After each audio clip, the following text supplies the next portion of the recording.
नमस्कार। Astrology pro channel में मैं दीपक लोहनी आपका हार्दिक स्वागत करता हूं।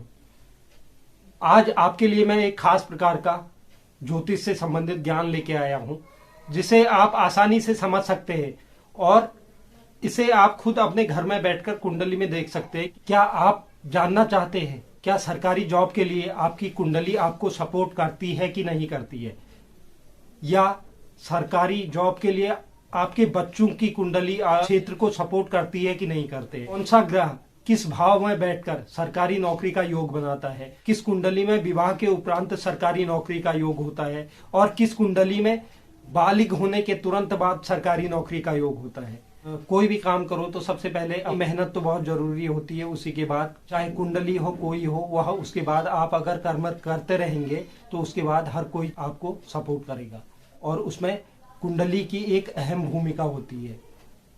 तो आज हम जानेंगे कि कुंडली में यह योग है कि नहीं है, यह ग्रह आपकी कुंडली में बैठकर यह योग बना रहे हैं या नहीं बना रहे हैं। और इसके अलावा यह भी आज आपको मैं बताऊंगा कि यह भी समझाऊंगा कि इस सरकारी नौकरी के संबंधित जो क्षेत्र हैं उनके लिए कौन कौन से भाव हमारे बहुत महत्वपूर्ण माने जाते हैं।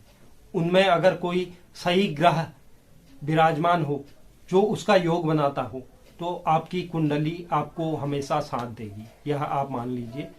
तो आइए आज समझते हैं। आप अपनी कुंडली अपने समक्ष रख लीजिए।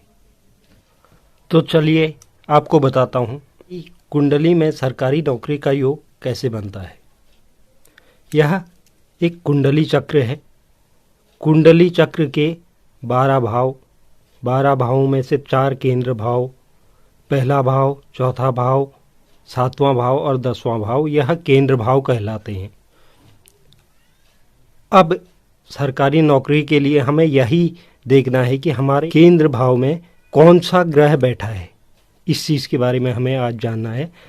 अगर हमारे यह केंद्र भाव हैं 4, पहले भाव, चौथे भाव, 7वें भाव, 10वें भाव में कहीं पर भी 1 और 5 की गिनती लिखी हो, 1 और 5 का अंक लिखा हो, चाहे पहले भाव में लिखा हो, चौथे भाव में लिखा है, 7वां भाव में लिखा है या 10वें भाव में, इन 4 भावों में से कहीं भी 1 और 5 का अंक लिखा है और उसमें सूर्य लिखा है तो कुंडली में सरकारी नौकरी के योग बनते हैं।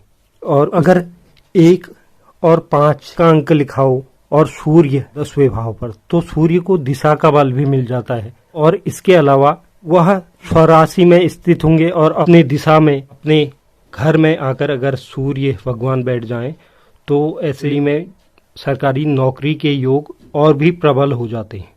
अगर सूर्य डिग्री में भी अच्छी स्थिति में हो, 12 से 18 के बीच में अगर हो, तो कुंडली में सरकारी नौकरी के योग पक्के हुए।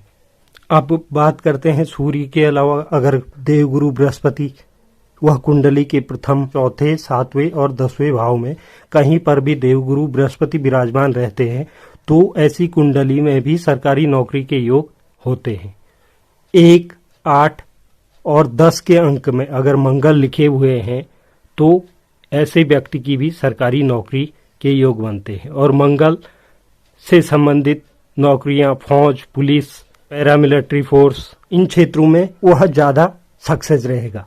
उसके अलावा अगर 7वें घर में, ये 7वें भाव में अगर कोई भी ग्रह बैठा है और उससे संबंधित अंक जैसे 1 और 5 लिखा हो और सूर्य यहाँ पर बैठे हों और डिग्री में भी बलवान हो, तो ऐसे जातकों का, ऐसे व्यक्तियों का शादी के पश्चात, क्योंकि यह 7वां भाव जो होता है, जो 7वां भाव है वह दाम्पत्य का भाव है, तो अगर इस भाव में सूर्य के साथ 1 और 5 लिखा हो या गुरु के साथ 4, 9 और 12 लिखा हो या मंगल के साथ 1, 8, 10 लिखा हो, तो इनमें से अगर कोई भी अंक इस भाव पर लिखा है तो ऐसे व्यक्तियों का शादी के पश्चात नौकरी का योग होता है। चाहे पुरुष की कुंडली में हो या स्त्री की कुंडली में हो, दोनों में से किसी की भी कुंडली में यह योग बनता है तो शादी के पश्चात सरकारी नौकरी का योग बनता है।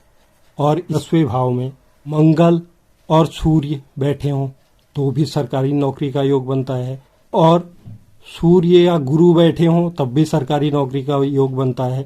तो अगर कुंडली में किसी भी भाव पर इन ग्रहों के साथ यह अंक लिखे हुए हैं जो इनके समक्ष लिखे गए हैं, तो ऐसी कुंडली में सरकारी नौकरी का योग बनता है।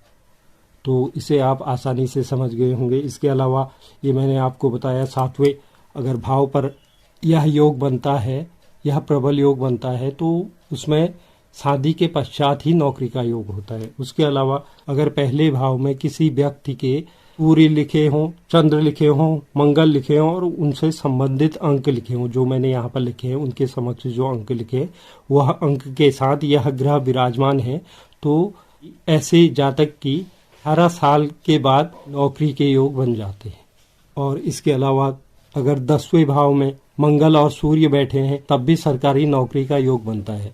अगर 10वें भाव में सूर्य और गुरु बैठे हैं तब भी सरकारी नौकरी का योग बनता है।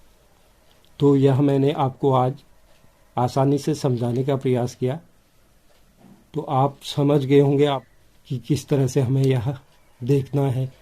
तो आपको अगर वीडियो पसंद आया तो चैनल को लाइक कीजिए, शेयर कीजिए, सब्सक्राइब कीजिए। धन्यवाद।